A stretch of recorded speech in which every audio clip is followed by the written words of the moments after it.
make sure to stay till the end. It may not be the fuse, or you may need a special procedure after replacing the fuse. We'll explain what it is.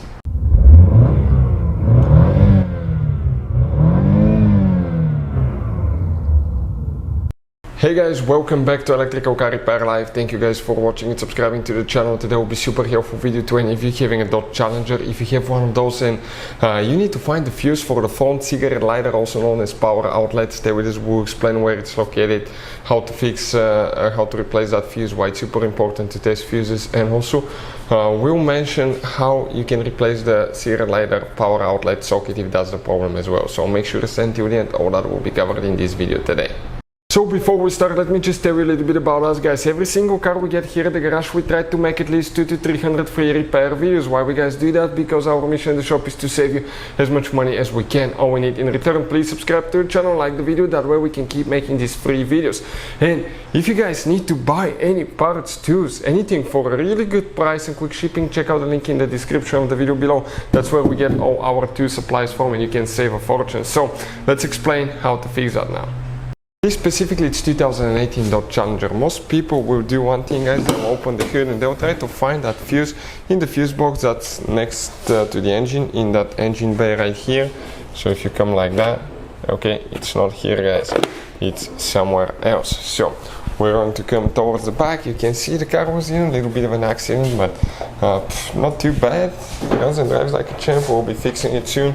We're talking about, guys, that cigarette lighter, okay, right here, okay, the one on the front, on the side, this one. So that's the one, okay, that we need to see where the fuse is located. If you want to see how to replace the cigarette lighter socket, we have a video that will talk about that on our main YouTube channel, How to Repair, guys. Check it out. It will teach you how to replace cigarette lighter socket on a car, guys. And we'll have one on Dodge Challenger as well. You need to open the trunk and you're going to lift the cover here for the spare tire and the car battery. Now, for some fuses, guys, just you have to know that some important fuses you need to disconnect the car battery before removing fuses or relays, because it can cause damage to the electrical system of your Dodge Challenger. And on these new vehicles, it really matters which battery terminal you disconnect first and which one you reconnect first. If you do it the wrong way, you can cause damage to modules, computers, and that can cost you thousands of dollars. How we know that?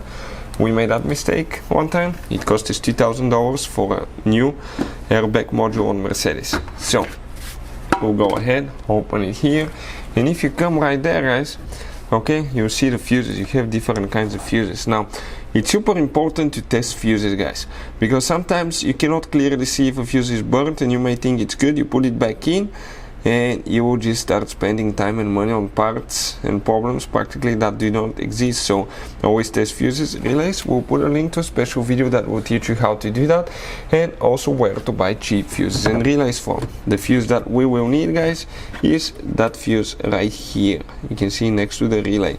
This is known as fuse number F12. This is a 20 amp fuse. So let's go ahead. Grab it, but the relay is in the way, so I'll go ahead, pull the relay out, and the fuse fell under the spare tire. You've got to be kidding me. So let me see if I can pick it up now. So you can see this is the fuse, guys, okay. It will be okay right there. That will be the 20 amp fuse. So we need to grab it. I think you're supposed to have a fuse like that. Somebody replaced it with the wrong kind of fuse. That's not a good thing. Why? Because, okay, you can catch yourself on fire. So always use fuses that actually the car requires. Otherwise you can get in guys, a really bad situation where you can catch your car on fire. That can lead to bad situations. Hopefully, guys, the video will be helpful to any of you trying to do that. Thank you for watching and see you next time.